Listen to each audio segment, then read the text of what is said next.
Yes, one with methodical grace.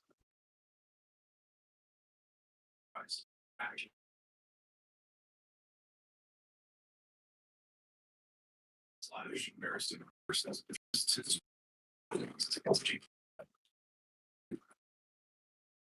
Okay, so we're live. Are you ready? Yeah.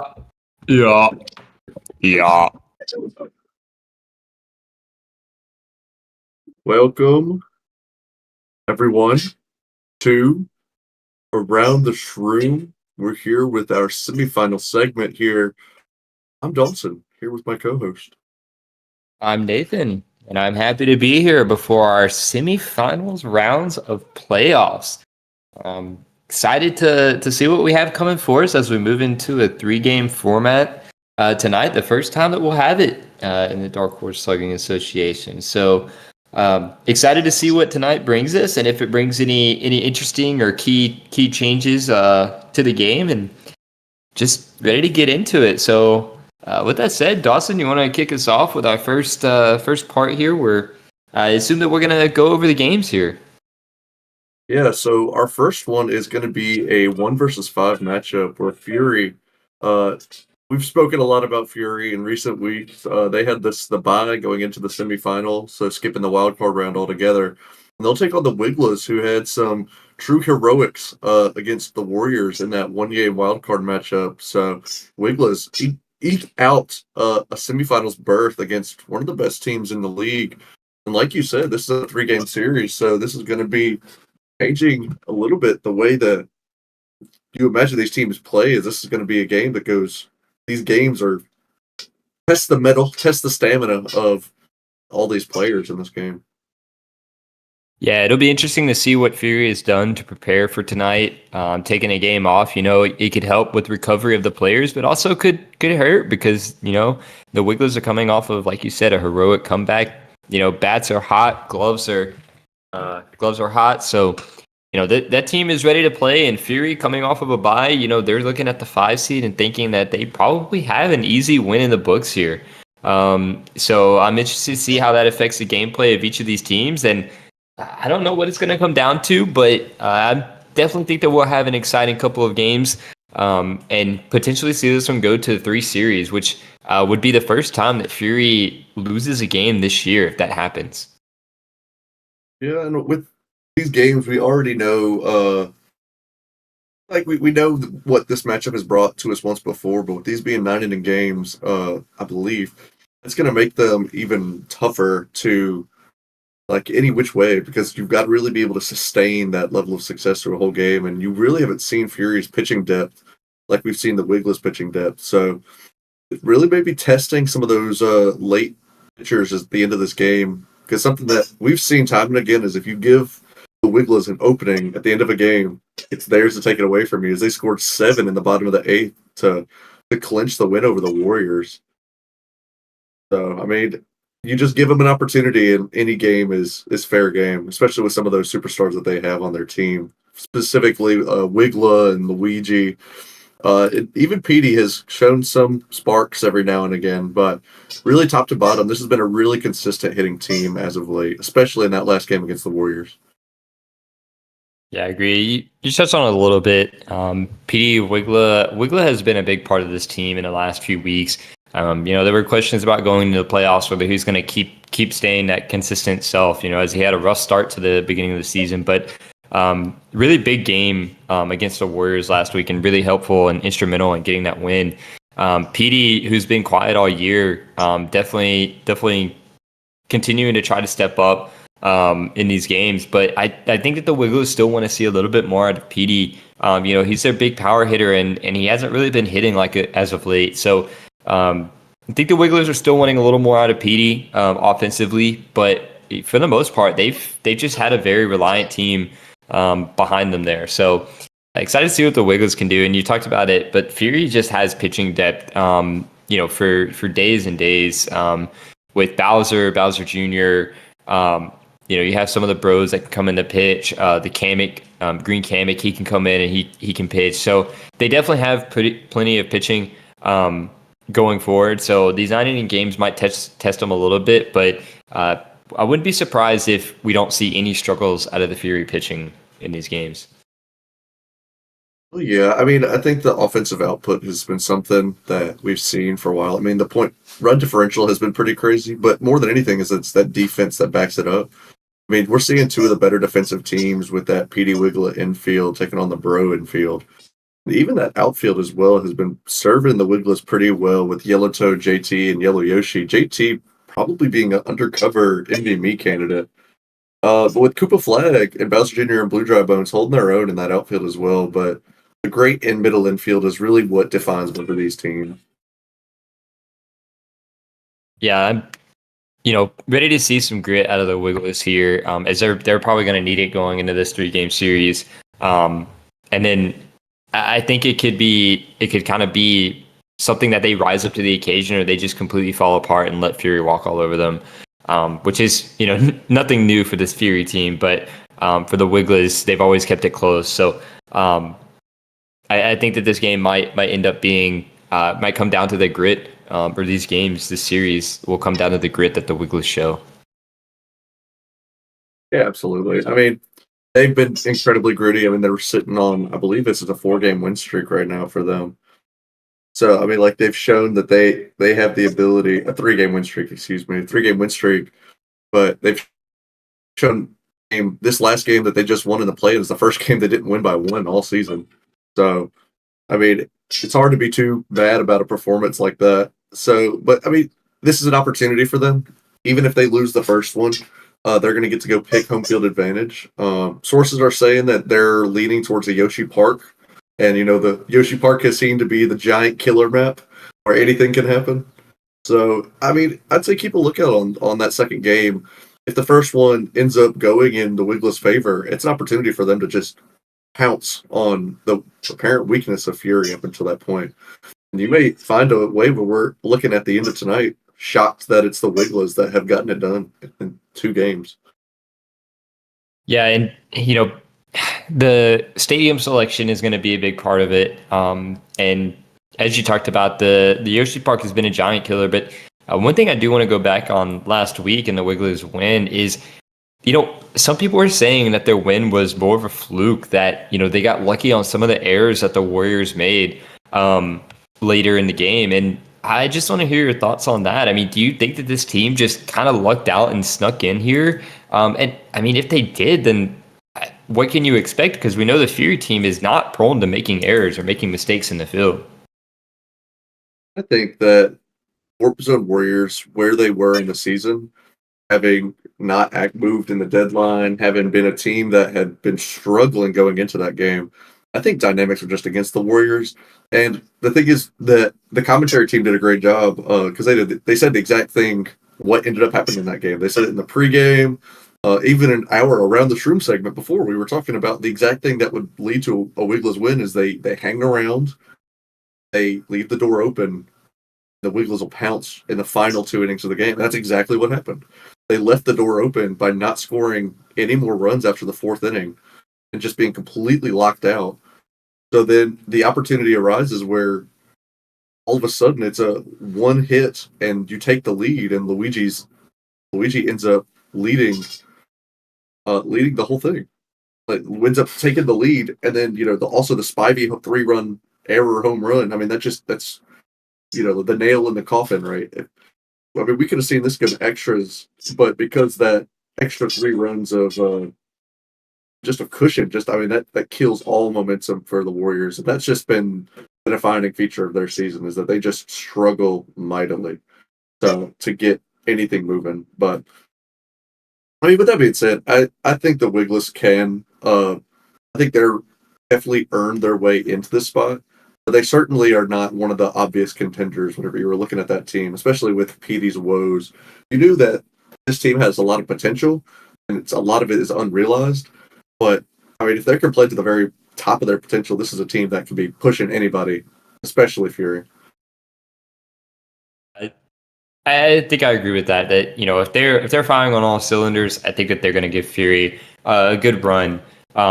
But looking at the Fury side and the Fury dugout, there's been some talks as to who this team is going to keep at the end of the season.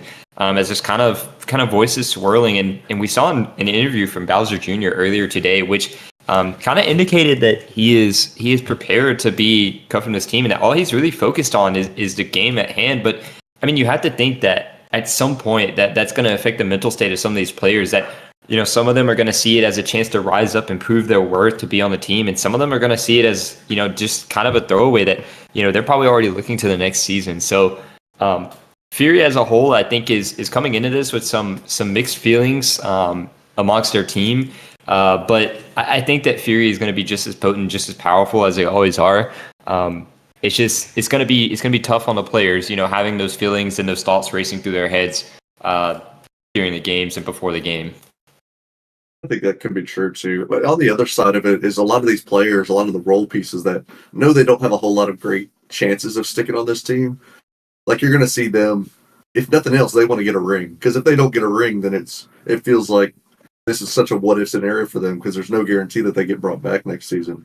So I know a lot of these guys, they're looking to go get the ring and then be able to go take those talents to another good team and get highly drafted. I mean, nothing that you can even say for Wiggles, for really every team left in this playoff scenario. These 4 teams are all jousting for the top players, or jousting to see which of them are going to be claiming those 3 coveted spots to stay on these organizations.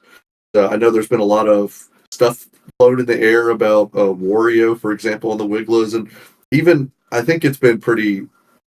Bowser Jr. is not going to be the one because of the captain rule, because Bowser has just been so dominant. It's hard to see because that team really has been a Bowser-led team.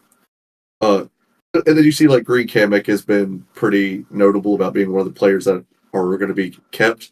So then there's the race of Fire Bro, Hammer Bro, and Blue Dry Bones. I think that'll elevate their game.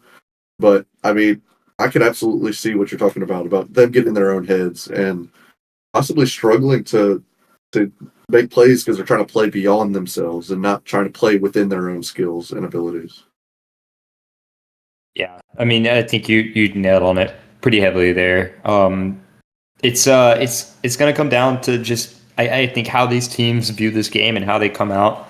I think that either one of these teams could honestly take this series. But personally, I guess with that said, we'll move into kind of our predictions for this series. I think the Fury are going to end up taking this. I think that they're going to end up going 2-0. I just unfortunately don't think that the Wigglers are going to have the chance to just take that win like they want. And I think that they're going to keep the games close, but I think the Fury is ultimately just a little bit too much of a powerhouse for them to keep up with. Whereas the Warriors last week were a little bit more on a level that they could stay caught up with the Warriors and what they were doing. But Fury is just not going to make the errors that the Warriors did. They're going to hit a lot better than the Warriors did. So ultimately, I'm going to lean that this is going to beat Fury 2 games to Wigglers 0. I think I would probably lean the same result. I could see the Wigglers pulling 1 game off. I think it's going to be really difficult to see them taking both games, taking 2 games out of the 3. I think it's a win for that program if they're able to take this to a 3rd game, because of how tough that these matchups are going to be. Especially with the what we're hearing is that it's looking like we're going to be going to Bowser's Castle. It just seems like that's going to be such a difficult field for them to try to bounce Fury from their home stadium. I think it's just going to be a tough ask. But I mean, if you're able to get it done at Yoshi Park or at Bowser Stadium, I mean, you just set yourself in such a great opportunity to push Fury in just 1 game. But I think I'm going to lean the same way you did with the 2-0 for Fury. All right. Well, with that said, that moves into our next game, which we have the Royals taking on Sluggin' Heat. So this game, really looking forward to it. I think that this is going to be a pretty close matchup. Sluggin' Heat comes in, off of a win on Pipe Dream on the play-ins. The fans kind of wanted the upset from Pipe Dream, but unfortunately it ended up just being the the Slugging Heat's just, potent offense, just being able to pull off the win. So I think that this game is going to be a question of whether the Slugging Heat can overcome the Royals' pitching. As we know, the Royals, they have found pitchers in King Boo, Birdo, but they've struggled to rotate them in at the right times. And I think if the Slugging Heat can get that timing messed up by the Royals and really take that pitching deep and then also just kind of move them around as pieces. And I think the Slugging Heat are going to have a really good matchup in this case, since they just bring a lot of hitting potential from their team. Especially in a longer game, I think that's something that the Royals have as a strength over Slugging Heat is that they have really a great depth of pitchers. But whenever they run dry, suddenly their pitching is much like it's either they're good or they're completely bad. And the issue is they don't have great stamina throughout their pitching rotation, where Slugging Heat, on the other hand, despite not having the depth, has much better stamina in Donkey Kong and Daisy. And Yellow Kamek does not have the stamina. But like you just have great just depth all the way around. But both of these teams aren't leaning in on their pitching nearly as much as they lean on their hitting. It's really a tale of two different styles because the Royals have really been a power hitting team. Really centered around King K. Rool for sure, the home run leader. And Donkey Kong's up there as well, but this team the Slugging Heat team focuses really on connecting those base hits and setting up those players for hitting bases clearing doubles and, scoring a lot very rapidly. Where the Royals seem to have a little bit more sustained, where they'll score one, they'll score three, they'll score two, but just keep it up where most innings are scoring. For Slugging Heat, it's just an eruption of runs where they put up 11 in one inning, for example. So, yeah, I think the Royals' offense really revolves around King K, and we saw him in the All-Star game.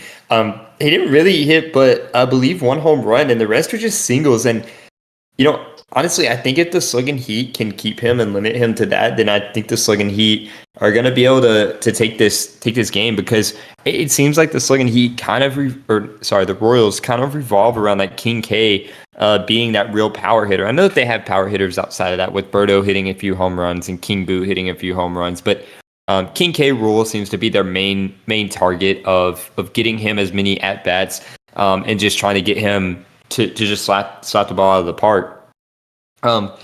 So I think the biggest thing is if the Slugging Heat can minimize his damage, then once again they're just gonna have a favorable matchup. But it's gonna be hard for them considering, like what you were saying, their pitching is a little bit light. They have Daisy, they have Donkey Kong, but outside of that, it's hard to see where they're gonna bring people in. Yellow Kamek can come in for a few innings, but as you said, his stamina he struggles on the mound to stay up there for more than a couple of innings. So ultimately, this game is going to be an interesting battle, and I think it's going to be more of a battle of strategy and which team is able to just work that strategy better than rather than this game being all about just the athletic ability of each team.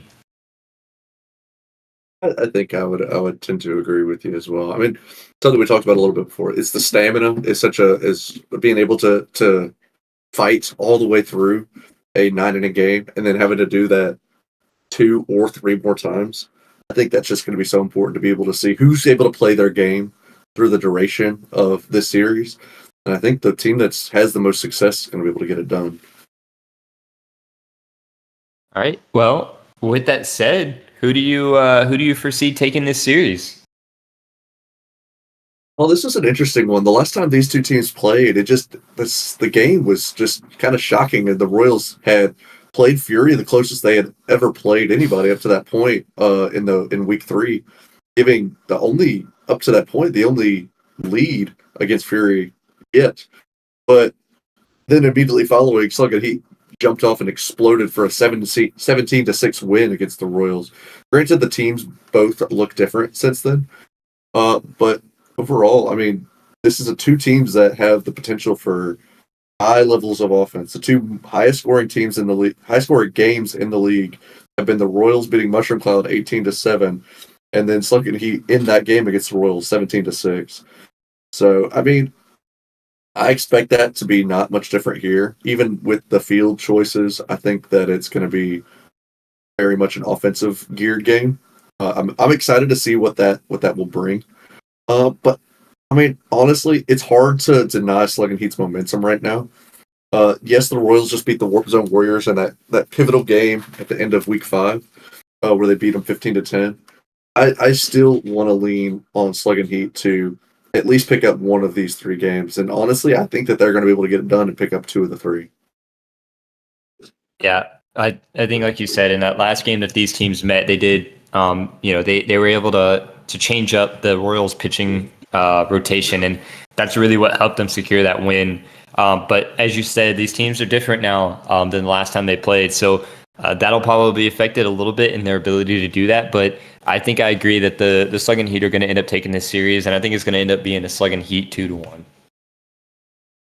Yeah, that's where I think it's going to be as well. I think this is going to be a 3-game series, no matter which way you cut it. These are 2 of the most competitive teams outside of Fury, and I mean, I think really the winner of this game is going to be giving Fury a fight, regardless of what happens. I mean, even if it is the Royals, I think it's going to come from being able to knock Donkey Kong off the mounds early, perhaps in like the 5th or 6th inning after Daisy's already pitched. So, I mean, I think being able to take advantage of the lack of pitching depth, that's how the Royals are going to be able to get it done. If no changes come, if they stick with it all the way through and they're able to get the offense moving, it's going to be hard to stop Slugging Heat more than anything. Again, I'm going to be in agreement with you that I think a 2-1 Slugging Heat is going to be able to take advantage. So looks like we're right in alignment there. Yeah, seems like we're pretty aligned this week on our game predictions. So a little bit out of the ordinary here, but I guess with fewer games, it means that you can have a little bit more of a less difference of opinion. So, but yeah, I agree with everything you said. But looking at it now, is there anything else that we have set up for tonight? Because I'm not seeing anything on my info or my screen. So we only have one thing, and that's discussing the lottery odds. So this is going to be an interesting situation, and the lottery odds are now set with 40%. So I'll explain the lottery odds briefly for those that are not aware. So the top in the very first round, we have a lottery odds set, which are based off of the postseason finish. So with the bottom 4, the 2 teams that were eliminated and the 2 teams that got knocked out in the play-ins are all put into the lottery odds for that first overall pick. So for the odds go down the list in this way. So the 40% odds go to the Mushroom Cloud, 30% odds to the Emerald Havoc, 20% odds for Pipe Dream, and 10% odds for Warp Zone Warriors, with pick 5, 6, 7, and 8 going the way of how the playoffs end up finishing. So there's a lot on the line for these teams. I think there's no team that needs that first overall pick more than Mushroom Cloud. But I just wanted to kind of hear what your thoughts on what this first round pick could mean for each of these teams and what you think about the odds as a whole. Yeah, I think the 1-1 pick here in this case is going to be. I think it's going to be a little bit different for each team and kind of what they're targeting. So the question is whether they go with the best player available or if they go with the best suited player for their team. Because I could see a lot of these teams, kind of reaching out and branching out, trying to just grab the best player available and use that as an opportunity to trade away anything. So.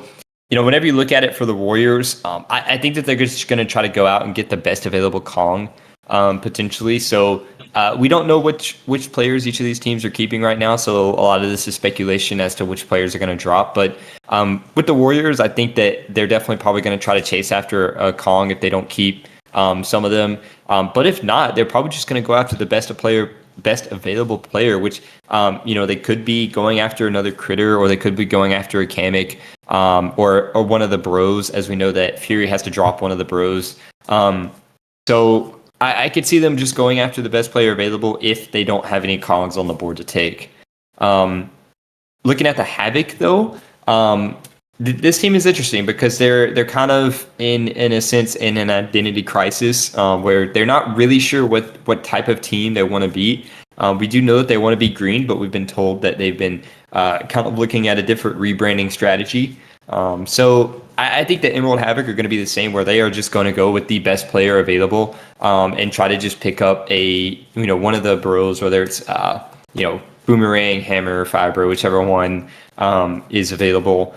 They could try to go after another critter if they decide to keep their critters and try to go, just build a full critter team. Or they could try to go after if the Royals decide to drop one of their boos or something, they could go after a boo. So I think the Warriors and Havoc are going to be in a very similar spot where they're just going to try to chase after that best available. However, on the flip side, I do think that the Mushroom Cloud and Pipe Dream are probably going to be a little bit more strategic with their picks. With both of these teams having a little bit of a weaker base team, they're going to have to be strategic in who they pick because the best available player might not fit their chemistry.